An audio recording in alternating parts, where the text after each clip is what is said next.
Okay, I have one more question to ask you, Chief. It's really a bit of a curveball. Now, as you know, I'm from England originally, so we won't go into the Crown and sovereign rights right now, but I remember before the Second World War, we had a Prime Minister, Neville Chamberlain, right? And he went to see Hitler in Germany. And he came back waving a paper saying, we have peace in our time. I'm going to sort of ask you the same question. Can you see peace in our time between First Nations and federal government over all these rather difficult issues that have to be addressed?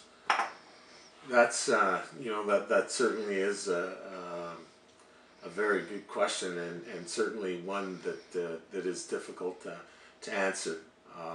When we consider our history, our common history, and certainly how things have progressed in our relationship, we can go back 200 years and realize that the First Nations of this country were allied with the British and the colonials that were here. Within 100 years of the War of 1812, we were right in the midst of a residential school crisis where children were being taken from their families and stripped of language, culture, and identity. And in my lifetime, as a young man, I can remember carrying a lot of shame, and First Nations were viewed as lazy and drunks and those kinds of things. We must be making progress because now they're telling us we're corrupt. And the reason why I say that is that more and more of our people are becoming involved in reestablishing their identities, reestablishing themselves as citizens of our communities.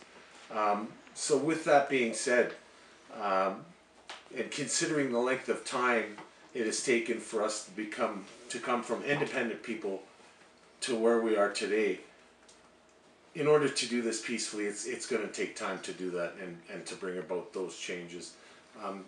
We have made considerable gains, I would suggest, through victories within the courts that have gone to the Supreme Court. We see more and more First Nation and Aboriginal people graduating and professionals in the business world and certainly other fields as well. And it's the time that it'll take to bring about those changes. And unfortunately, it doesn't seem that the government is prepared to go any further than the letter of the law. In fact, if you see what they're doing now, it's really trying to diminish those wins. But I think we need to be persistent. We need to use the tools that are at hand. I think if we consider what the alternatives are to bring about change peacefully, we have to look at the impacts that it'll have not only on us but our children and our grandchildren, and certainly it won't take any less time. So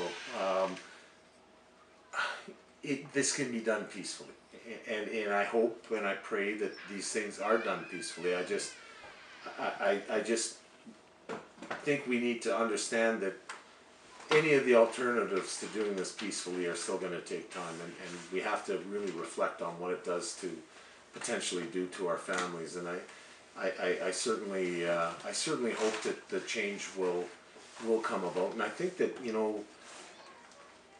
the raising of awareness with the Idle No More movements, the continued pressure through the courts to further our agendas and reach to try and attain those goals that we have are important. We can't lose sight of what we need to do. Yes, I suppose we should be grateful that Stephen Harper did apologise to First Nations for residential schools. However, on the other hand, he also said that there's no history of colonialism. So it makes you wonder. Well, and we know that's not true. And I think the proper teaching of our history, Canadian history, which is inclusive of the First Nations and experience within Canadian history, will allow people to understand that colonialism is still with us today, that First Nations people still live under the Indian Act, that it's the federal government that has control over that act, that they aren't consulting with First Nations on amendments or changes to the act itself, that they're making these decisions arbitrarily as though this were 150 years ago. The realities are our people are becoming educated, our people are becoming professionals, and our goals haven't changed. Education is the key, and I would suggest that for any progress to be made, there needs to be some softening of the hardline position, particularly from the federal side. Working in a partnership is perhaps the only way you're going to achieve anything. Well, and I guess that really comes back to the intent of the original treaties, that this was all about people sharing the land and sharing the resources and not interfering. You know, a good friend of mine, Rosalie Tija, one of the first things in her talk, she talked about the two royal wampum and the intent and why those beads ran parallel. So yeah, we really need to go back to that. We really need to go back to that. I know it needs a significant change, but that's the only way we'll be able to achieve First Nations rising to where they need to be, finding their place within Canada and being a part of Canada as a sovereign and independent people.